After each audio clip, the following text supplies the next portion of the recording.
Dean Mechlowitz, the co-founder of TEKRiSQ, is back again. Second episode. Dean, thanks so much for joining us on CyberSip. Thanks, Kevin. It's great to be here.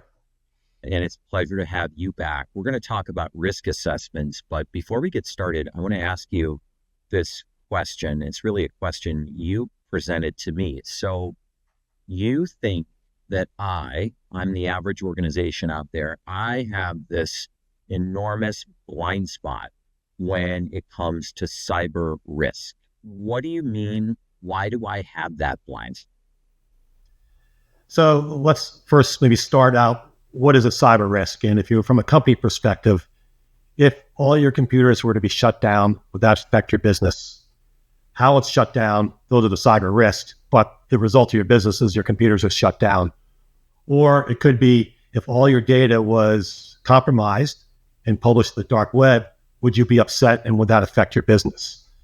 So when you sort of take it from that perspective is how do you protect all that? And the cyber risks are the tactics that maybe companies or the criminals use to get that data. And these tactics, they go on and on. There's 1,000-page books on cyber risk and how to become a certified cyber practitioner.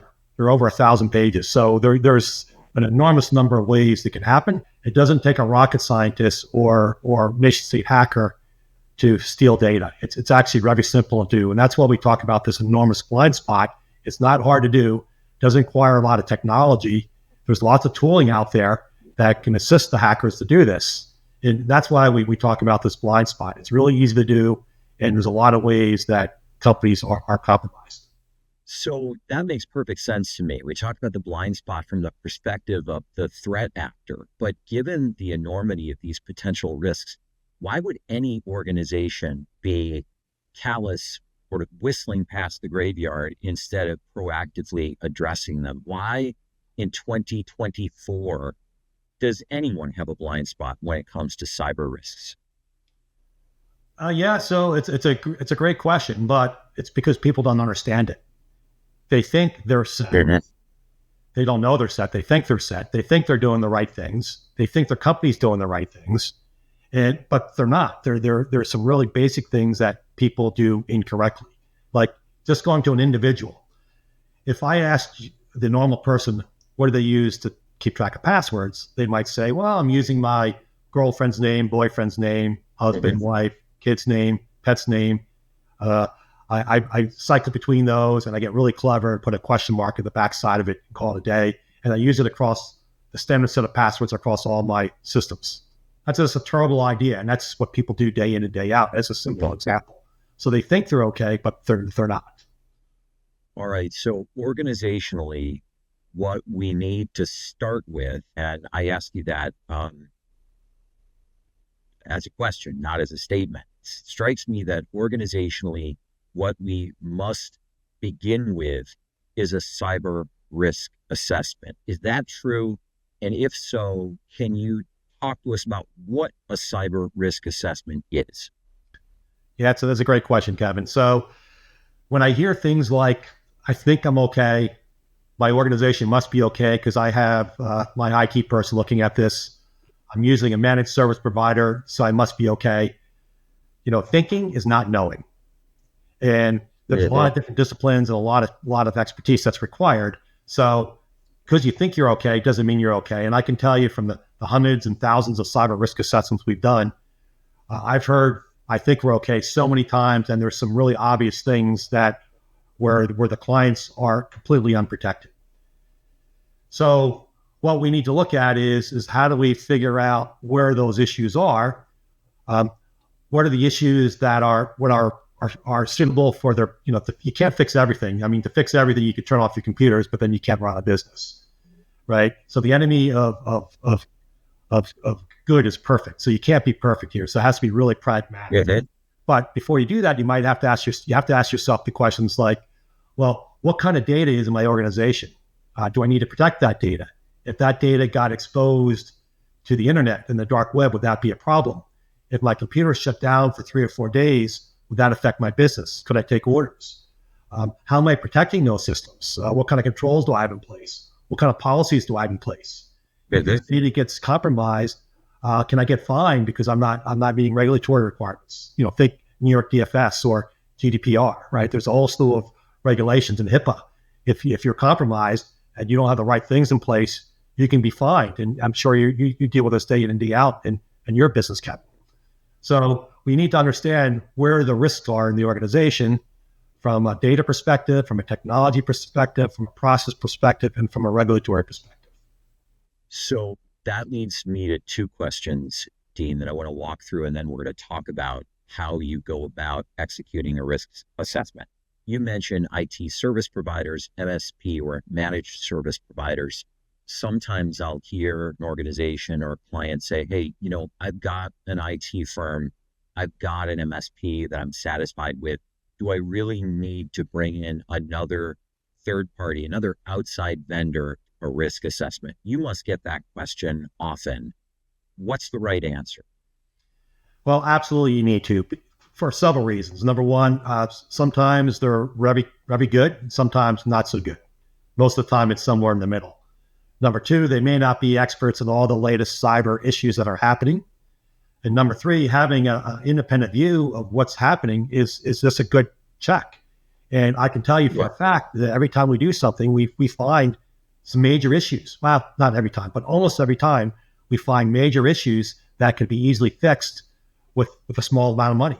So having that, being sure that you're fixed and having an independent view of folks who are experts and look at company after company and hear about claim after claim and issue after issue is really helpful. So one of the ideas then is that you're reviewing not only the static policies, procedures, and safeguards in place, you're also reviewing the team that delivers those services. While you might not be delivering a grade on the team, you probably don't want to do that. If you don't have that outside perspective, it's really hard to get a balanced and independent view on where your organization stands. Exactly. And if you want to look at an example here, let's just talk about policy. So a policy without enforcement could be good, better than not having a policy, but it doesn't necessarily mean that that's being followed. And what we found as an example is that you might have a policy that says, hey, you shouldn't share passwords, don't make sure they're complex, change them every 90 days, pick your policy. When you work from home, make sure when you're working from home, don't use public Wi-Fi or things like that. But behavioral wise, people do all those things. So unless you have the right controls in place, right, the individuals will revert back to their bad tactics and behavior because they have no other choice. So when we look at this, not only do we look at what your policy is, but how do you put the right things in place to give people an alternative to how they're going to manage it. So if you ask somebody to say, I need you to do a 20-character password, but you don't give them a way to manage their passwords, guess what they do? They make it really easy. They write it down. They put it in an Excel spreadsheet. They maybe save it into their Google Chrome browser, unsafely, right? So they don't have an alternative. So they have to figure out a way to do their job, and that's what they do. Right. So that leads me to the next question, which is, it sounds pretty obvious that just because you have a set of policies and procedures and safeguards in place, that doesn't obviate the need for a risk assessment. Talk to us about why that is, because sometimes I'll get the question, well, I have a written information security plan, I have an incident response plan. Why do I need a risk assessment? I'm already past that point. What say you? So let me give you an example. I'm going to change the names to protect the innocent and numbers and all that, but here's an example. So a company we talked to within the last month or so, they had a cyber incident, and it was EFT fraud. So, say $1 million was transferred improperly. The company had a great policy in place that said, here's our cyber awareness training, never click on phishing links. Well, what happened is that one of their vendors got compromised. So that vendor sent a phishing email saying, please log into your O365. Okay. That person logged into O365. Now the hacker has access to the email, did their social engineering thing. In other words, research who does wires, how much they wire, where do they wire to, found out who was on vacation, changed the name of the website it was coming from by one character, sent the email to the bank, $1 million was transferred. So they had a policy in place that says never enter your credentials when people ask for them. They had a policy in place to approve wire transfers. They had all kinds of cyber awareness training in place, but that person was still fooled. So they had the policies, they had the training, but they were still compromised. So ideally, we're going to come to this next. Ideally, then, your risk assessment is going to uncover the risk of funds transfer fraud. And you might conclude as part of that assessment that the most significant risk is your employees and their lack of awareness, their lack of training, lack of ability to spot these scams. And that's one thing a good risk assessment might uncover. And then you might recommend training in order to reduce that risk. So let's say we're starting from the beginning. You have a client that comes to you and says, we have these policies and procedures in place. We do our best. We have multi-factor authentication. We have endpoint detection. So we think we have a good visual on what's going on in our network. They come to you, walk us through the process of a risk assessment, and feel free to use as an example a particular kind of client or customer, because it does matter whether it's a regulated business like healthcare or financial services, or whether it's just a small to mid-sized manufacturing firm. Take it away. Sure. So let's assume for a second there's some regulatory requirements, like it's healthcare or financial, and they're large enough to be a regulated entity. So they have to do a risk assessment. They don't have a choice, actually. Right. It's like for New York, it's written into the law that you have to do one on an annual basis. So let's just assume that's the case here. So first thing we'll do is we'll want to understand the type of business they are. So that'll tell us what kind of regulatory requirements they may have. It may tell us that they have to do annual risk assessments. It may tell us that cyber awareness training is mandated.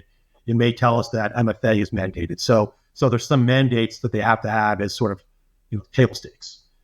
Next thing we want to know is kind of revenue they have. What would happen if their business was down for a day or two or a week, so we can understand what the risk might be. We want to understand how much protected data they have. So in techie terms, that's PAI, personal identifiable information, PHI, health information, credit card information, PCI, biometric information, all kinds of really sensitive data that if it's compromised, it's an enormous problem for your business. We want to know where that's stored. How is it stored? Do they store it into Google Drive? Do they sync their Google Drive to their desktop? Do they have the right kind of antivirus in place? Right. So sometimes when they say they have endpoint, they might think that Norton 360 is appropriate, which it's not. They may need to have their disks encrypted, because in healthcare, if your computer is stolen and you can't prove that your disk is encrypted, that's considered a breach under HIPAA, for example. So we want to know, where all that data is and what would happen if that data was compromised. We want to know what kind of controls they have in place. Are they automatically patching? What kind of antivirus? What kind of firewalls? What kind of cloud protections? What kind of MFA are they using? Are they using text-based MFA? Text-based MFA is not recommended anywhere anymore. It's been deprecated as a good factor to use because it can be phished. More on that later if you want to learn about that. We want to know what kind of regulations. Do they have the plans in place? Do they have a written information security policy required under New York law, as a matter of fact, for DFS? DFS, the cybersecurity regulation. So then we'll come up with a set of pragmatic recommendations of things that are prioritized to what absolutely has to be done immediately, what things should they do pretty quickly, and what are those things they may be able to wait on. And so it's a sort of prioritized list of things they can do and do quickly, so that, again, this is not their core business. The core business is what it is. This can't get in the way. They still got to run it. But how do you protect that data very quickly and effectively? That's the whole goal of what we're trying to accomplish. Right. So, and every organization is different and every vendor is different, Dean. So if I'm an organization, I suppose one of the questions I'm going to ask is, this sounds like a pretty extensive effort. How long is it going to take? How much of my time, not only my time as the general counsel, the CFO, the CISO, or my organization's time, will it consume to complete a risk? That's a great question, because usually when you think about this, you'll see risk assessments that take weeks and an enormous amount of time and a lot of cost, right? So the way I got into this business is I was working for a large telco provider, And we would sell these risk assessments that cost $400,000 and take 6 months. And after the 6 months, the main recommendation was, hey, don't store your passwords in Excel spreadsheets. Right? You don't need 8-9 months to do that. So Pretty obvious. Talking about smaller organizations, mid-sized organizations, there's very pragmatic things they can do. We can find those things out in a half hour to an hour. So within a half hour to an hour of your time, we can find out the big hitters that will need to be fixed. Now, keep in mind, this is not a full NIST assessment or any of those really, it's not like that. It's designed to be, how do I find those really pragmatic things I can put in place immediately to better protect my business starting tomorrow? And that's a half hour to an hour's worth of their time. So something efficient and cost effective. And I wonder your reaction to this, Dean. I often find myself thinking, and I think we all do this, we compare ourselves to those around us. So I say, well, how do you compare risk assessment A with risk assessment B? And one may be more detailed, one may be less expensive, but there's also another comparison, which is comparing your organization today to where you were yesterday. And so I guess one of the concepts that I'm interested in, and I think you and Bill Haber over at TEKRiSQ are interested in, is what can we do to take this organization and put it in a stronger posture than it was yesterday? What's your reaction to that? Yeah, so absolutely. That's exactly what we want to accomplish, right? So keep in mind, the enemy of good is perfect. It'll never be perfect. No matter how much you put in, you never get rid of the risk fully. But there's things you can do really quickly and effectively that are high value, right? So think about, the obvious example is multi-factor authentication, having that in place, an appropriate kind, right? That's the single most probably important control that a company can put in as an example, right? So there's things that you can do very quickly and effectively to fix these problems. The things that company X does versus company Y, they're the same things that you're going to do. It's just that some companies have a much bigger financial risk, so they may want to, they definitely want to put them in. But the things that you do to protect, your email is the same regardless of the company. Now, your risk in terms of how much money you can lose could be dramatically different, but the controls, the basic controls, are all the same. It's really, again, this is not rocket science. Well, not rocket science for a non-cyber expert, or a small, medium-sized business owner, but it's not hard to do and can be done very effectively and quickly. And you could put the right controls in place and be pretty good pretty quickly. Now, you mentioned a few minutes ago, it's not a full-blown, what we're talking about now is not a full-blown NIST assessment. But let's be clear, what you're doing is tied back to a recognized standard, either an industry standard for a client that isn't regulated or a specific regulatory standard like DFS cybersecurity regulation in New York for a business that's subject to that. Can you just talk about that? Because yes, it's not full on as in terms of the length of time and the significant cost, but you're still tying what you're doing back to an appropriate standard. That's correct. So we're using NIST as our guideline. And what we're really looking at is anything we look at has to be actionable, right? So if you have something in place and it's not actionable, what does that do for you? It doesn't do much for you. So it has to be actionable. So we tie it back to NIST. We tie it back to New York would be to the DFS requirements, so we can meet those requirements. And the things we look at are those actionable things that are high runners. And that's what we're really concentrating on. How do we action what we ask? If you ask a question and you can't do anything with that data, what's the point of asking that question? So we're coming to the end of our time, but I have two other questions I want to cover with you. First, I think it makes sense for us to transition into at least a brief discussion of cyber insurance. So you and I would be preaching to the choir, but so let me ask it this way. How does what we've discussed, conducting a proper risk assessment and identifying gaps, implementing appropriate physical, electronic, and legal safeguards, how does that affect an organization's ability to get cyber insurance today? Yes. So it actually, there are certain things in the cyber applications that are absolutely critical. If you don't have, you might get cyber insurance, but it'll be limited. So based on the threat, they may have sublimits. So typical sublimits around social engineering claims and ransomware. So there's a lot of other things in the policies. So what we want to do, number one, is we want to make sure all the right things are in place to ensure that cyber policy, they get the best terms they can for where they're at. That's number one. Number two, keep in mind, cyber insurance is a risk transfer strategy. So the reason we have it in place is to reduce risk off the company. But also keep in mind that even when you have it, it's still, having an incident is not something you want to do, even if you have cyber insurance. So we want to make sure that we're covering the risk transfer piece, making sure that sails through, make sure the underwriters understand, the right kind of controls are in place, but also more importantly, trying to avoid the claim in the first place.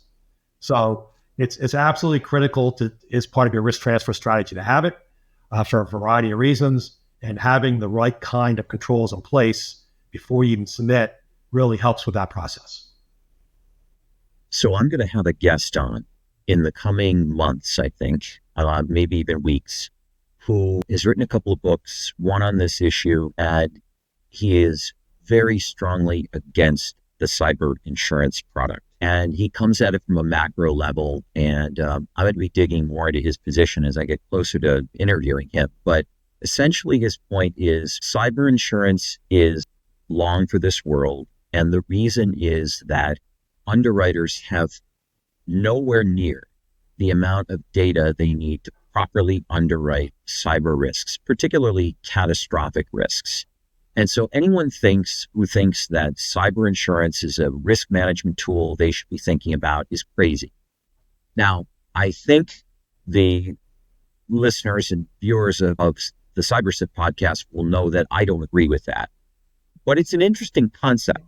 So I want to close with this. I'm putting you on the spot. What question or point would you make to this mystery guest who will be on later this year in response to his thesis that cyber insurance is not what it's cracked up to be, and it's not long for this economic world? Well, there's a few things in this. So first thing I'll do is I'll just take a real pragmatic. Keep in mind, there's a theme here, pragmatic. How do you be pragmatic? Say a company, let's say you have you're $30 million in sales, you got 80 people, and you're hit with a cyber incident, and you have no insurance. What do you do? Who do you go to? Who's your incident response team? Who's on the panel for your lawyers? Who's going to take care of all those notifications you have to do? How many states are you doing business in? Right? Oh, you're in California. You're in Colorado. You're in New York. You have some business in the European Union. What are your notification requirements? So trying to navigate that without having a wingman, like a cyber policy and that panel of experts, I don't know. That could be a problem. Two, how much money would that cost you? The average cost of a record breach, I think, depending on where you look, $160 a record, right? So you don't need a lot of records to be breached where it could be really hugely expensive. So yeah, there are issues with systematic risk and those things, just like what happened with CrowdStrike, but cyber insurance provides a very needed function to help those businesses that if they were to be compromised, they wouldn't even know where to start. Yeah. Where do you even start? And the costs associated with that could be enormous and put them under. There are statistics that show that small businesses that are hit, a lot of them go under after a cyber incident. So thinking about sort of the big picture, what's going to go long term, that doesn't really help the small guy or the medium-sized business today. Those are great points, and I think the last point is the best one. Even if you believe that long term, systemically, cyber insurance is not going to last, that doesn't answer the question of the business owner who suffers a data breach tomorrow and who doesn't have cyber insurance to transfer the risks of investigation, notification, legal analysis, defense in a data breach class action. So there's big picture, as you say, and there's the small picture that thousands and thousands of small to medium-sized businesses really care about most today. Absolutely. Yeah. Well, we're going to leave it there. But Dean, thank you so much for coming in and being a guest once again on Cybersecurity. Yes, I do know the name of my own podcast. I misspoke. But no, seriously, thank you for coming in. Really appreciate it. I hope that everyone who listens to this episode has a renewed interest in cyber risk assessments, because it really is the starting point for an overall cyber hygiene that's going to protect your business from the risks that it faces really every second of every minute of every hour and every day. Absolutely. Thanks, Kevin. Dean, thank you so much. And thanks to all of you for joining us for this episode. We're back soon with another one. The CyberSip podcast is available on barclaydamon.com, YouTube, LinkedIn, Apple Podcasts, and Spotify. Like, follow, share, and continue to listen.